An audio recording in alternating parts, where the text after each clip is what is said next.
Welcome back to the Deep Dive. Today, we're taking a really fascinating plunge into what wealth truly means.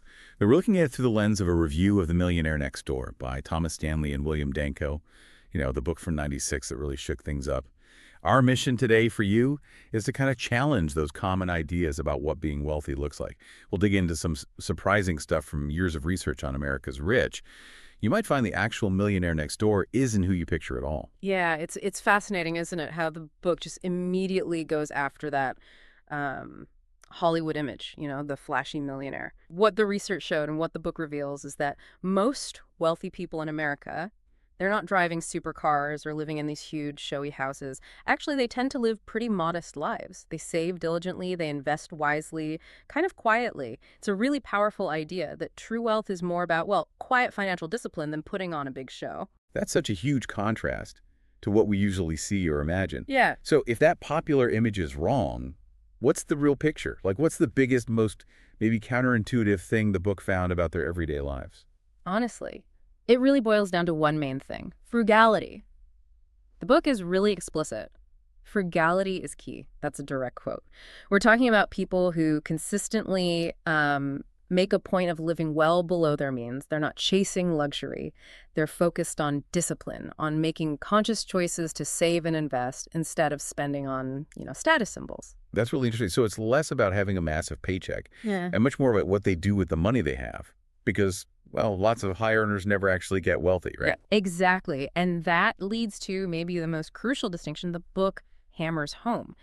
Income does not equal wealth. It just doesn't. You can earn a ton, but if you spend it all, you're not building anything lasting, are you?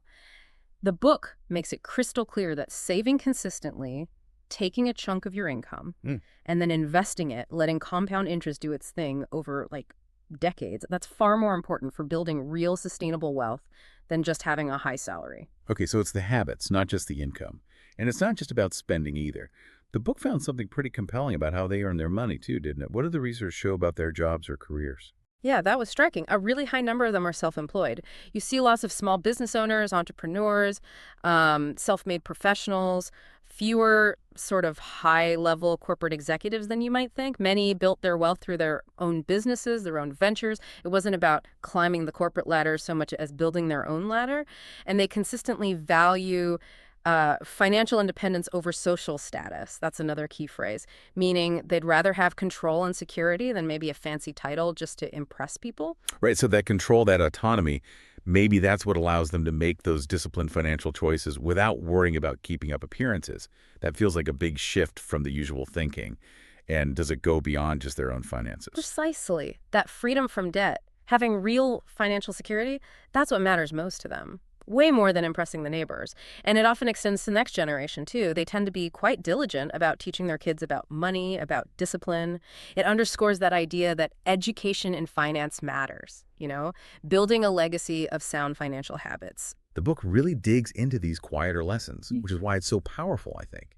It's definitely packed with real research, practical takeaways that still feel relevant today, and it really does challenge those stereotypes we all absorb about wealth.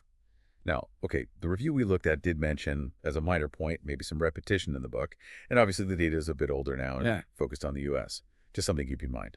Sure, fair points. But honestly, despite that, the core message of The Millionaire Next Door, it feels incredibly powerful, still very relevant. It's definitely a must-read if you're serious about building wealth the slow, steady, sustainable way.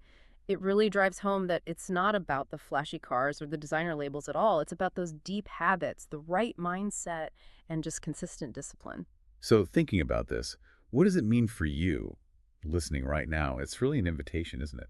To maybe reflect on how these quiet, often invisible habits are what really define wealth. They offer not just financial freedom, but maybe a deeper kind of peace of mind too. And, if you take that a step further, connect it to the bigger picture. Maybe the most valuable assets you can actually build aren't the things you can buy and show off.